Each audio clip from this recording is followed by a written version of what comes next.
ಆನೇಕಲ್ ತಾಲೂಕಿನ ಮಂಚನಹಳ್ಳಿ ಗ್ರಾಮದ ಬಳಿ ಇರುವ ಇತಿಹಾಸ ಪ್ರಸಿದ್ಧ ದೇವಾಲಯವಾದ ಶ್ರೀ ರೇಣುಕಾ ಯಲ್ಲಮ್ಮ ದೇವಿ ಹಾಗೂ ಶ್ರೀ ಮಹರ್ಷಿ ಮರ್ದಿನಿ ದೇವಿ ದೇವಾಲಯದಲ್ಲಿ ಅಮಾವಾಸ್ಯೆ ಅಂಗವಾಗಿ ವಿಶೇಷ ಪೂಜಾ ಕಾರ್ಯಕ್ರಮಗಳನ್ನು ಆಯೋಜಿಸಲಾಗಿತ್ತು.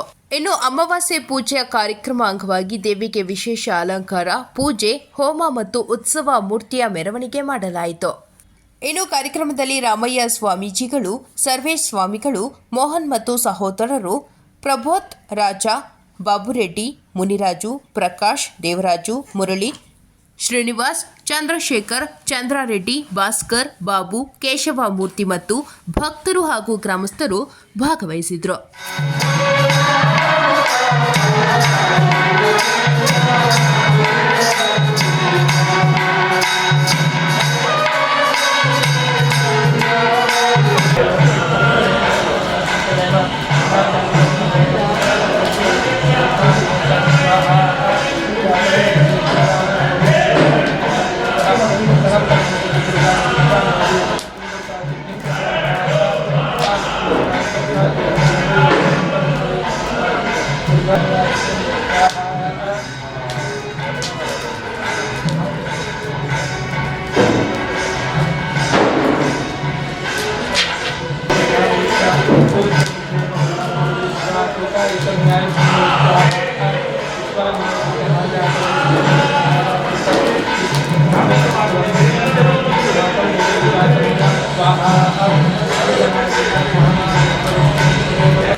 आरोग्यं देहि मे हव्यवाहन देहि मे परमेश्वरे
ಮೋಹನ್ ಮೋಹನ್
ಗುರುಭ್ಯೋ ನಮಃ. ಓಂ ಗುರುಬ್ರಹ್ಮ ಗುರು ವಿಷ್ಣು ಗುರುದೇವ ಮಹೇಶ್ವರ ಗುರು ಸಾಕ್ಷಾತ್ ಪರಬ್ರಹ್ಮ ತಸ್ಮೈ ಶ್ರೀ ಗುರುವೇ ನಮಃ. ಸರ್ವಮಂಗಳ ಮಾಂಗಲ್ಯೆ ಶಿವೆ ಸರ್ವಾರ್ಥ ಸಾಧಿಕೆ ಶರಣ್ಯೆ ತ್ರಯಂಬಿಕೆ ದೇವಿ ದೇವಿ ನಾರಾಯಣಿ ನಮಸ್ತುತೆ. ಯಾ ದೇವಿ ಸರ್ವಭೂತೇಷು ಮಾತೃರೂಪೇಣ ಸಂಸ್ಥಿತ. ನಮಸ್ತಸ್ಯೆ ನಮಸ್ತಸ್ಯೆ ನಮಸ್ತಸ್ಯೆ ನಮೋ ನಮಃ. ಯಾ ದೇವಿ ಸರ್ವಭೂತೇಷು ಶಕ್ತಿರೂಪೇಣ ಸಂಸ್ಥಿತ. ನಮಸ್ತಸ್ಯೆ ನಮಸ್ತಸ್ಯೆ ನಮಸ್ತಸ್ಯೆ ನಮೋ ನಮಃ. ಯಾ ದೇವಿ ಸರ್ವಭೂತೇಷು ದಯಾರೂಪೇಣ ಸಂಸ್ಥಿತ. ನಮಸ್ತಸ್ಯೆ ನಮಸ್ತಸ್ಯೆ ನಮಸ್ತಸ್ಯೆ ನಮೋ ನಮಃ. ಆತ್ಮೀಯ ಭಕ್ತ ಮಹಾಶಯರೇ, ಈ ದಿನ ವಿಶೇಷವಾದಂಥ ಮೌನಿ ಅಮಾವಾಸ್ಯೆಯನ್ನು ರೇಣುಕ ಯಲ್ಲಮ್ಮ ದೇವಿಯ ಆಲಯದಲ್ಲಿ ವಿಶೇಷವಾಗಿ ಹಮ್ಮಿಕೊಳ್ಳಲಾಗಿದ್ದು, ಈ ಕಾರ್ಯಕ್ರಮಕ್ಕೆ ಆಗಮಿಸಿದ ಎಲ್ಲ ಸದ್ಭಕ್ತರಿಗೂ ಸಹ ಆ ದಯಾಮಯಳಾದಂಥ ಆದಿಶಕ್ತಿ ಮಹಿಷಿ ಮರ್ದಿನಿ ಮತ್ತು ರೇಣುಕ ಯಲ್ಲಮ್ಮ ದೇವಿಯ ಕೃಪೆ ಸರ್ವರ ಮೇಲೆ ಇರಲಿ. ಎಲ್ರಿಗೂ ಸಹ ಪೂರ್ಣವಾದಂಥ ಶಾಂತಿ, ಸಮಾಧಾನ, ಸಂತೃಪ್ತಿ, ಆನಂದ, ಆರೋಗ್ಯ ಭಾಗ್ಯಗಳನ್ನು ಆ ದಯಾಮಯಳಾದಂಥ ತಾಯಿ ದಯಪಾಲಿಸಲಿ. ಆತ್ಮೀಯ ಭಕ್ತ ಮಹಾಶಯರೇ, ಪ್ರತಿ ವರ್ಷದಂತೆ ಈ ವರ್ಷವೂ ಸಹ ರೇಣುಕ ಯಲ್ಲಮ್ಮ ದೇವಿಯ ವಿಶೇಷವಾದಂಥ ವಾರ್ಷಿಕ ಮಹೋತ್ಸವ ಸಮಾರಂಭವನ್ನು ಧರ್ಮದರ್ಶಿಗಳಾದಂಥ ಸರ್ವೇಶಾಚಾರ್ಯವರ ನೇತೃತ್ವದಲ್ಲಿ ಮತ್ತು ಈ ಭಕ್ತಾದಿಗಳ ಒಂದು ಸಹಯೋಗದೊಂದಿಗೆ ಹಮ್ಮಿಕೊಳ್ಳಲಾಗಿದ್ದು, ಇದು 14ನೇ ವಾರ್ಷಿಕೋತ್ಸವ ಆಗಿರೋದ್ರಿಂದ ಒಂದು ವಿಶೇಷವಾದಂಥ ಏನು ದಿನಾಂಕ 21/2/2025 ಮತ್ತು 21/2/2025 ಶುಕ್ರವಾರದವರೆಗೂ ವಿಶೇಷವಾಗಿ ಹಮ್ಮಿಕೊಳ್ಳಲಾಗಿದ್ದು, ಈ ಕಾರ್ಯಕ್ರಮದಲ್ಲಿ ತಾಯಿಗೆ ವಿಶೇಷವಾದಂಥ ಪಂಚಾಮೃತ ಅಭಿಷೇಕ, ಹೋಮ ಹವನ, ಉತ್ಸವಾದಿ ಕಾರ್ಯಕ್ರಮಗಳು ಮತ್ತು ಮಹಾತ್ಮರ ಒಂದು ಏನು ಧಾರ್ಮಿಕ ಸಭೆ, ಅನ್ನದಾನ, ವಿಶೇಷವಾದಂಥ ಭಜನ, ಕೋಲಾಟ, ಇನ್ನಿತರ ಧಾರ್ಮಿಕ ಆಧ್ಯಾತ್ಮಿಕ ಕಾರ್ಯಕ್ರಮಗಳನ್ನು ಹಮ್ಮಿಕೊಳ್ಳಲಾಗಿದ್ದು, ಈ ಕಾರ್ಯಕ್ರಮಕ್ಕೆ ಎಲ್ಲ ಭಕ್ತ ಮಹಾಶಯರು ಸ್ವಹ ಮುತುವರ್ಜಿನಿಂದ ಪಾಲ್ಗೊಂಡು ಈ ಕಾರ್ಯಕ್ರಮವನ್ನು ಪೂರ್ಣವಾದಂಥ ಯಶಸ್ವಿಗೊಳಿಸಿ ಆ ದಯಾಮಯಳಾದಂಥ ತಾಯಿಯ ಒಂದು ಕೃಪೆಗೆ ಪಾತ್ರರಾಗಬೇಕಾಗಿ ತಮ್ಮಲ್ಲಿ ಸವಿನಯ ಪ್ರಾರ್ಥನೆ. ಓಂ ಗುರು ಬ್ರಹ್ಮ ಗುರು ವಿಷ್ಣು ಗುರುದೇವೋ ಮಹೇಶ್ವರ ಗುರು ಸಾಕ್ಷಾತ್ ಪರಬ್ರಹ್ಮ ತಸ್ಮೈ ಗುರುವೇ ನಮಃ. ಓಂ ಶಾಂತಿ ಶಾಂತಿ ಶಾಂತಿ. ಶ್ರೀ ರೇಣುಕಾ ಯಲ್ಲಮ್ಮ ದೇವಿಯ ಪಾದಗಳಿಗೆ ಅರ್ಪಿಸುತ್ತಾ ಮತ್ತು ಮಹಿಷಮರ್ದಿನಿ ದೇವಿಯ ಪಾದಗಳಿಗೆ ಅರ್ಪಿಸುತ್ತಾ ಮತ್ತು ಕುಲದೇವತೆಯ ಕಾಳಿಕಾದೇವಿಯ ಪಾದಗಳಿಗೆ ಅರ್ಪಿಸುತ್ತಾ ನಮ್ಮ ಈ ಇವತ್ತಿನ ಅಮಾವಾಸ್ಯೆ ಪ್ರತಿ ವರ್ಷದಲ್ಲಿ 6 ಅಮಾವಾಸ್ಯೆ 6 ಹುಣ್ಣಿಮೆ ನಡೀತದೆ. ಇವತ್ತಿನ ವಿಶೇಷವಾದಂಥ ಅಮಾವಾಸ್ಯೆಯಲ್ಲಿ ಎಲ್ಲರೂ ಕೂಡ ಮಹನೀಯರು ಮಹಾನ್ ಭಕ್ತರು ಎಲ್ಲರಲ್ಲಿ ಬಂದು ಆ ತಾಯಿಗೆ ಕೃಪಕ್ಕೆ ಪಾತ್ರರಾಗಿರ್ತಾರೆ. ಈಗಾಗಲೇ ಎಲ್ಲರಿಗೂ ಗೊತ್ತಿರ್ತದೆ, ನಮ್ಮ ರಾಜ್ಯದ ಮಟ್ಟದ ಗಂಟ ಎಲ್ಲರಿಗೂ ಗೊತ್ತಿರ್ತದೆ ದೇವಿಯ ಎಂಥ ಒಂದು ಶಕ್ತಿ ಇದೆ ಅಂಥೇಳಿ. ಹಾಗಾಗಲಿ ಇವತ್ತಿನ 14ನೆಯ ವಾರ್ಷಿಕೋತ್ಸವ 22/22/2025 ಗುರುವಾರ ಪ್ರಾರಂಭ ಆಗ್ತದೆ ಹಾಗೂ 21 ಸಾಯಂಕಾಲ ಶುಕ್ರವಾರ ಮುಗೀತದೆ. ಆವತ್ತಿನ ಹಿಂದಿನ ದಿನ ಎಲ್ಲ ಹೋಮ ಹವನಗಳು ನಡೆದು 20ನೇ ತಾರೀಕು ಎಲ್ಲ ಒಂದು ಸಾಂಸ್ಕೃತಿಕ ಕಾರ್ಯಕ್ರಮ ನಡೀತದೆ.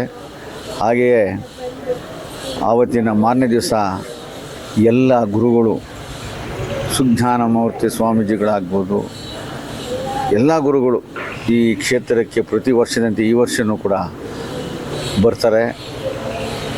ಅವರ ಪಾದ ಸ್ಪರ್ಶ ಆದಾಗ ನಮಗೆ ಸಂಸ್ಕಾರ ವೃದ್ಧಿ ಆಗ್ತದೆ ಅಂತೇಳಿ ಋಷಿಮುನಿಗಳು ಹೇಳಿದ್ದಾರೆ. ಹಾಗೆ ಅವರಿಗೆ ಬೆಳಗ್ಗೆನೇ ಪಾದಪೂಜೆ ಇರುತ್ತೆ ಸ್ವಾಮೀಜಿಗಳದ್ದು. ತದನಂತರ ಅಮ್ಮನವರಿಗೆ ಚಂಡಿಕಾ ಹೋಮ ಇರ್ತದೆ, ಅಭಿಷೇಕ ಇರ್ತದೆ. ತದನಂತರ ವೀರಗಾಸು ಕುಣಿತ ಇರ್ತದೆ. ತದನಂತರ ಮಧ್ಯಾಹ್ನ ಪ್ರವಚನ ಇದ್ದು ಸಾಯಂಕಾಲ ಕೋಲಾಟ ಮತ್ತು ಭರತನಾಟ್ಯ ಇರ್ತದೆ. ಎಲ್ಲರೂ ಕೂಡ ವಾರ್ಷಿಕೋತ್ಸವ ಅಂತಂದರೆ ಏನಪ್ಪ ಅಂತಂದರೆ ಜಾತ್ರೋತ್ಸವ, ವಾರ್ಷಿಕೋತ್ಸವ ಅಂತಂದರೆ ವರ್ಷದಲ್ಲಿ ನಮ್ಮ ಆತ್ಮ ಶರೀರನ ಪ್ರತಿದಿನ ನಾವು ತೊಳ್ಕೊತೀವಿ, ಸ್ನಾನ ಮಾಡಿ ಪೌಡ್ರ್ ಹಾಕ್ಕೊತೀವಿ. ಆದರೆ ಒಳಗಡೆ ಇದ್ದು ಆಗೋದಿಲ್ಲ, ಅವನಿಗೆ ಬಿಟ್ಟಿದ್ದು ಅವನೇ ಬಂದು ತೊಳಿಬೇಕು ಅಂತಂದರೆ ಅದನ್ನೇ ಎಲ್ಲರೂ ಸೇರಿದಾಗ ಒಳಗಡೆ ವರ್ಷಕ್ಕೊಂದು ಉತ್ಸವ ಅಂದರೆ ಆತ್ಮ ಉತ್ಸವ ಅಂತ. ಆ ಆನಂದವನ್ನು ನೋಡೋಕ್ಕಾಗೋದಿಲ್ಲ ಬಿಡಿ, ಆ ಆನಂದ ಅನುಭವಿಸೋರು ಮಾತ್ರ ಅರ್ಥ ಆಗ್ತದೆ. ಅದರಿಂದ ಅವತ್ತಿನ 14ನೇ ವಾರ್ಷಿಕೋತ್ಸವ ಮತ್ತು ಜಾತ್ರೋತ್ಸವ ನಡೀತಾ ತಾಯಿಗೆ ಎಲ್ಲರೂ ಕೂಡ ಭಕ್ತಾದಿಗಳು ಬಂದು ಆ ಅಮ್ಮನವರಿಗೆ ಕೃಪೆಗೆ ಪಾತ್ರರಾಗಬೇಕಂತೇಳಿ ಕೇಳ್ಕೊಳ್ತೇವೆ. ಮತ್ತು ನಮ್ಮ ಸೂರ್ಯೋದಯ ಟಿ ವಿನವರು ಸತತವಾಗಿ 14 ವರ್ಷದಿಂದ ಅವರು ನಮ್ಮ ಸಾನ್ನಿಧ್ಯಕ್ಕೆ ಬಂದು ಭಾಳಷ್ಟು ನಮಗೆ ಸಹಾಯ ಮಾಡ್ತಾಯಿದ್ದಾರೆ. ಅವ್ರಿಗೂ ಭಗವಂತ ಒಳ್ಳೇದು ಮಾಡಲಿ, ನಾಡಿನ ಜನರಿಗೆ ಒಳ್ಳೇದು ಮಾಡಲಿ ಅಂತೇಳಿ ಈ ಸಂದರ್ಭದಲ್ಲಿ ನಮಗೆ ಈ ಎಲ್ಲ ನಮ್ಮ ಟ್ರಸ್ಟಿನ ಸದಸ್ಯರು ನಮ್ಗೆ ಅವಕಾಶ ಮಾಡಿ ಎಲ್ಲನೂ ಪೋಸ್ತಾ ಇದ್ದಾರೆ. ಅವ್ರಿಗೂ ಒಳ್ಳೇದು ಮಾಡಲಿ ಅಂತೇಳಿ ಭಗವಂತಲ್ಲಿ ಕೋರ್ಕೊಳ್ತೀವಿ. ಜೈ ಹಿಂದ್. ನಮಸ್ಕಾರ. ನಾನು ಇಷ್ಟು ವರ್ಷದಿಂದ ಈ ರೇಣುಕೆಲ್ಲಮ್ಮ ದೇವಸ್ಥಾನಕ್ಕೆ ಬರ್ತಾ ಇದ್ದೀವಿ. ಅಷ್ಟು ವರ್ಷದಿಂದ ಈ ರೇಣುಕೆಲ್ಲಮ್ಮಗೆ ಪೂಜೆ ಮಾಡಿಸ್ಬೇಕನ್ನಿಸ್ತಾ ಇದ್ದೀವಿ. ಇವತ್ತು ಪೂಜೆ ಮಾಡಿಸಿ ಇದ್ದೀವಿ. ಇವತ್ತು ನಂದು ಹ್ಯಾಪಿ ಬರ್ಡೇ ಕೂಡ ನಂದು. ಇವತ್ತು ಅಮಾವಾಸ್ಯೆ ನಾಡು ನಂದು ಹ್ಯಾಪಿ ಬರ್ಡೇ ಇದೆ. ಅದಕ್ಕೆ ನಾನು ಯಾವತ್ತು ವಾರ್ಷಿಕೋತ್ಸವ ಆಮೇಲೆ ಜಾತ್ರೆಗೆ ನಾನು ರೇಣುಕೆಲ್ಲಮ್ಮ ಥರ ಗೆಟಪ್ ಹಾಕ್ಸ್ಬೇಕು ಅಂದ್ಕೊಳ್ತಾ ಇದ್ದೀನಿ. ಆಮೇಲೆ ಭೂಮಿಕಾ ಕೂಡ ನನ್ನ ಫ್ರೆಂಡು ಕಾಳಿಕಾ ದೇವಿ ಥರ ರೇಣುಕೆಲ್ಲಮ್ಮ ಥರ ಅವಳು ಗೆಟಪ್ ಹಾಕ್ಸ್ತಾಳೆ. ಎಲ್ಲರಿಗೆ ಉದೋ ರೇಣುಕೆಲ್ಲಮ್ಮ. 14ನೇ ವಾರ್ಷಿಕೋತ್ಸವದ ಅಂಗವಾಗಿ ಎಲ್ಲ ಭಕ್ತಾದಿಗಳು ಹಾಗೂ ಈ ದೇವಸ್ಥಾನದ ಅಧ್ಯಕ್ಷರಾದಂಥ ಶರ್ವೇಶ್ ಅವರು ಹಾಗೂ ಎಲ್ಲ ನನ್ನ ಸನ್ಮಿತ್ರರು ಈ ದೇವಸ್ಥಾನಕ್ಕೆ ಸರಿಯಾದ ರೀತಿಯಲ್ಲಿ ಬಂದು ಈ ತಾಯಿಯ ಆಶೀರ್ವಾದ ಪಡೆದು ವಾರ್ಷಿಕೋತ್ಸವವನ್ನು ಎಲ್ಲರೂ ಯಶಸ್ವಿಯಾಗಿ ಗಳಿಸಿ ಈ ತಾಯಿಗೆ ಕೃಪೆಗೆ ಪಾತ್ರರಾಗಬೇಕಂತ ತಮ್ಮಲ್ಲಿ ಕಳಕಳಿಯ ಪ್ರಾರ್ಥನೆಯನ್ನು ಕೇಳಿಕೊಳ್ತಾ ಇದ್ದೀನಿ.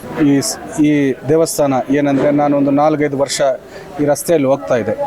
ಈ ದೇವಸ್ಥಾನ ಅಮ್ಮವಾರೇ ನನ್ನ ಕರೆಸಿ ಇಲ್ಲಿ ನೀವು ಒಂದು ಕೆಲಸ ಮಾಡಬೇಕని ಇವ್ರ ರೂಪದಲ್ಲಿ ನಾನು ಇಲ್ಲಿಗೆ ಬಂದಿದ್ದೆ.